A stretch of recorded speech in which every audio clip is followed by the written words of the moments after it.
রাষ্ট্রপতির সাথে তো আমার কয়েকবার দেখা সাক্ষাৎ হয়েছে। তিনি আন্তরিক মানুষ। তিনি যে কথাগুলো বলেছেন অসত্য বলেননি, চাপে ছিলেন। যে ঘটনাগুলো তিনি বর্ণনা করেছেন এগুলো অসত্য নয়, এগুলো সত্য।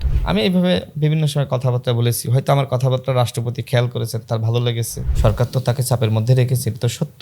এবং আমি যে সময় আসলে রাষ্ট্রপতিকে সরানোর জন্য আন্দোলন হচ্ছিল, আমি অনেকগুলো যৌক্তিক ব্যাখ্যা দিয়েছি। বর্তমান মহামান্য রাষ্ট্রপতি তিনি আমাকে স্নেহ করেন, ভালোবাসেন। তিনি নুরুল হক নূরের কাছে একটা অনুষ্ঠানে আমাদেরকে দাওয়াত দেওয়া হয়েছিল।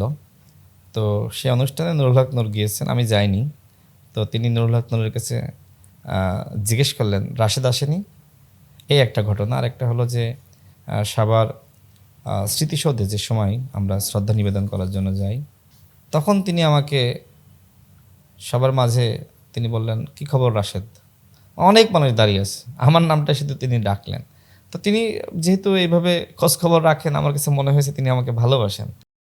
এবং আমি যে সময় আসলে রাষ্ট্রপতিকে সরানোর জন্য আন্দোলন হচ্ছিল, আমি অনেকগুলো যৌক্তিক ব্যাখ্যা দিয়েছি। যার হাতে আপনি শপথ নিলেন, তো শপথ নেওয়ার আগে বলতেন যে তাকে বাদ দিতে হবে।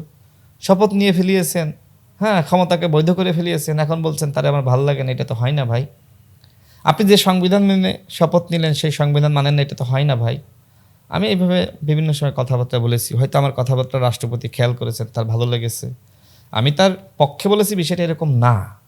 আমি আমার যৌক্তিক ব্যাখ্যা দাঁড় করিয়েছি যে আপনি তার কাছ থেকে শপথ নিয়েছেন, আপনি সংবিধান মেনে শপথ নিয়েছেন, সুতরাং তাকে বাদ দিতে পারবেন না, সংবিধানকে বাদ দিতে পারবেন না। যদি আপনি তাকে বাদ দিয়ে বিপ্লবী সরকার করতেন, তখন তো সমস্যা ছিল না। ভুল তো আপনিই করেছেন। সেই ভুলের খেসারত তো রাষ্ট্রপতি দিবে না, সংবিধান দিবে না।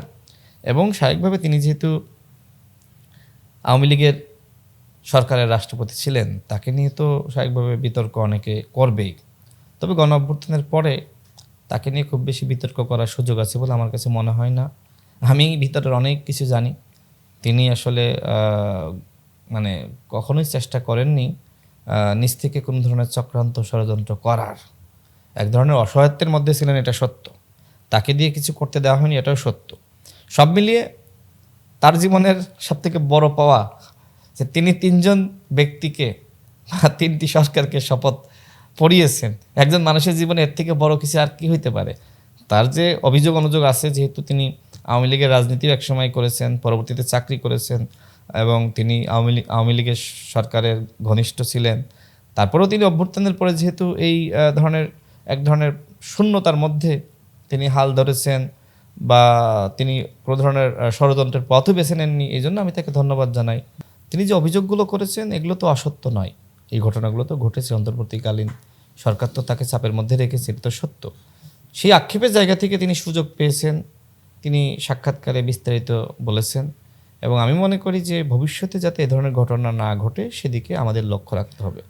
বাংলাদেশের পরিবর্তনে আমাদের কাজ করতে হবে, যাতে করে আগামীতে এমন কোনো পরিস্থিতি সৃষ্টি না হোক যে পরিস্থিতির মাধ্যমে সরকার প্রধানের বিদায় ঘটে এবং রাষ্ট্রপতি এইভাবে চাপে থাকে। সুতরাং এই বাংলাদেশকে আমাদের কি চাপে ছিলেন বলে মনে করেন? এটা সত্য। তিনি যে কথাগুলো বলেছেন অসত্য বলেননি, চাপে ছিলেন। যে ঘটনাগুলো তিনি বর্ণনা করেছেন এগুলো অসত্য নয়, এগুলো সত্য।